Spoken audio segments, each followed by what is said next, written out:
Hello friends.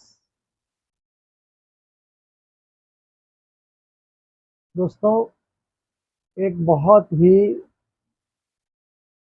Routine की बात है जो हमारे जीवन में आती ही रहती है।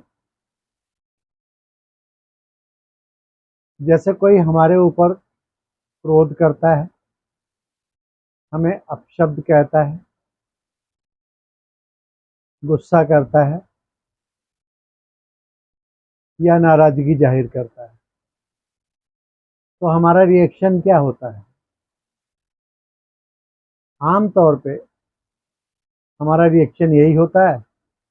अगर उसने कोई एक बुरा शब्द कहा है तो हम उसे चार कहते हैं, ईंट का जवाब पत्थर से देते हैं, गुस्से का जवाब गुस्से से देते हैं।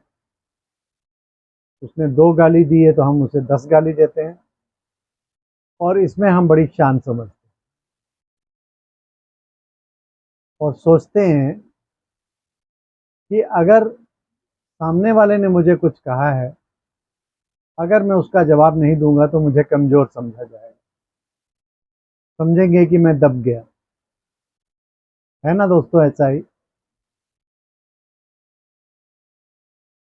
पर इससे क्या होता है? अगर आप ध्यान से सोचें तो क्रोध का समय कितना होता है? हम या सामने वाला को भी क्रोध करता है तो कितनी देर का क्रोध होता है? 1 सेकंड का, 10 सेकंड का, आधे मिनट का, 1 मिनट का, 2 मिनट का। क्रोध की लाइफ इससे ज़्यादा नहीं होती। और उस एक मोमेंट के क्रोध के लिए, गुस्से के कारण, एंगर के कारण हम जीवन भर के संबंध खो देते,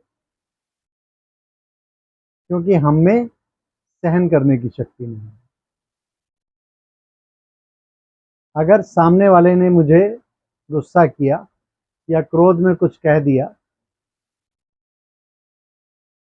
मेरे पास 2 ऑप्शंस हैं। एक तो वो ऑप्शन है जो अभी मैंने बताया कि आप ईंट का जवाब पत्थर से दें,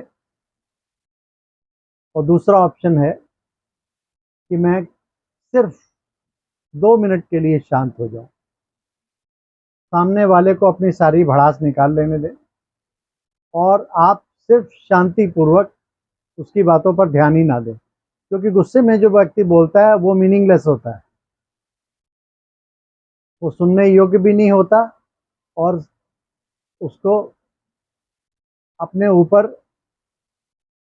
महसूस करने के लिए के लायक भी नहीं होता। तो दूसरा ऑप्शन हमारे सामने है कि हम शांत रहें और शांत रहकर अपनी स्थिति को अच्छी बनाई रखें। अब आप बताइए, इनमें से दोनों कार्यों के लिए आपके किसमें शक्ति ज़्यादा चाहिए? ईंट का जवाब पत्थर देने के लिए शक्ति ज़्यादा चाहिए या शांत रहकर सहन करने के लिए शक्ति ज़्यादा चाहिए? डेफिनेटली शांत रहने के लिए और सहन करने के लिए शक्ति ज़्यादा चाहिए, क्योंकि जो शक्तिशाली होता है वही सहन भी कर सकता है, वही शांतिपूर्वक व्यवहार भी कर सकता है। तो दोस्तों, हमें ध्यान रखना है कि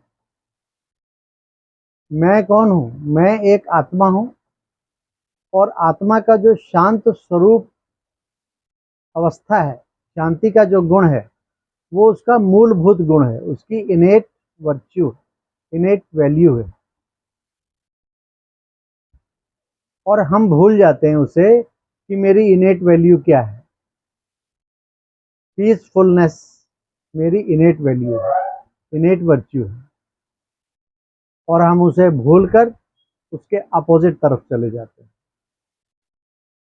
अगर मैं ये याद रखूं कि मैं शांत स्वरूप आत्मा हूं, मेरा वास्तविक गुण ही शांति है, तो क्रोध अगर सामने वाला करेगा भी तो मैं अपने अगर शांतिपूर्ण स्थिति में, आत्मिक स्थिति में रहूंगा, तो उसका क्रोध देखिए थोड़ी देर बाद ही झाग की तरह शांत हो जाएगा, अगर आप उसको रिएक्शन नहीं देते। हो सकता है कि वो समझे कि ये थोड़ी देर के लिए ये मेरे से दब गए या ये मेरे से डर गए, ये उनके मन के रिएक्शन है, ये उनकी थॉट है, उनको सोचने दीजिए। लेकिन आपने तो कम से कम अपने मन की अवस्था को बिगड़ने नहीं दिया ना। अपने मन की अवस्था को बनाए रखने के लिए ज़्यादा शक्ति की ज़रूरत पड़ती है, और अवस्था को बिगाड़ने में 1 सेकंड लगता है। उसके लिए कोई शक्ति की ज़रूरत नहीं है, वो एक मोमेंटरी रिएक्शन होता है।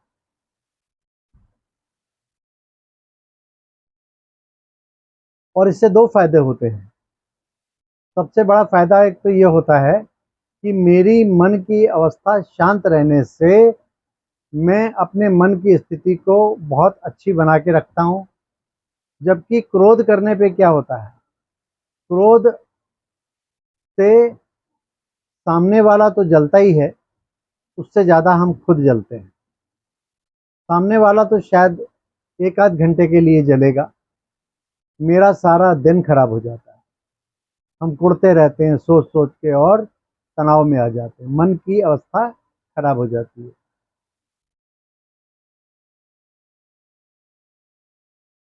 लेकिन दूसरा फ़ायदा क्या है?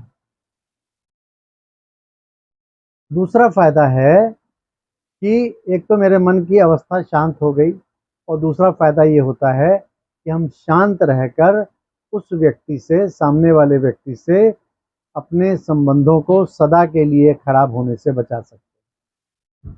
हमने संबंध को बचा लेते हैं। क्रोध का जवाब क्रोध से देने पर हम संबंधों को खराब कर लेते हैं, और जीवन भर फिर एक दूसरे के लिए व्यर्थ संकल्प चलाते रहते हैं। नफ़रत के भाव पैदा होते हैं, चिढ़ के भाव पैदा होते हैं, और ये सब चीज़ें हमारे मन में तनाव पैदा करती हैं। और आज देखिए, हमारे मन की अवस्था कमज़ोर होने के कारण, ये शांति का गुण गायब होने के कारण आज सारी दुनिया टेंशन, तनाव, नफ़रत, ईर्ष्या, द्वेष इन सब में जी रही है। लेकिन अगर हम थोड़ा-सा ध्यान रखें, हम अपने आप को आत्मिक अवस्था में टिकाने का अभ्यास राजयोग के द्वारा कर लें, तो राजयोग के द्वारा हम मन की शांति को प्राप्त कर सकते हैं, अपने उस आत्मिक गुण को धारण कर सकते हैं, और उसके द्वारा अपने भीतर छुपी हुई उस कस्तूरी शांति को प्राप्त कर सकते हैं, जिसके द्वारा हम चाहे कैसी भी बाहर से परिस्थिति आए, हम सदा खुश रहने की प्रैक्टिस अपने आप को करके सदा आनंदमय स्थिति में रह सकते हैं। तो आइए दोस्तों, राजयोग की विधि अपनाइए, और राजयोग की विधि के द्वारा स्वयं को सदा आनंदित रखने का प्रयोग करिए और अपने जीवन को सफल बनाइए। अच्छा दोस्तों, ओम शांति।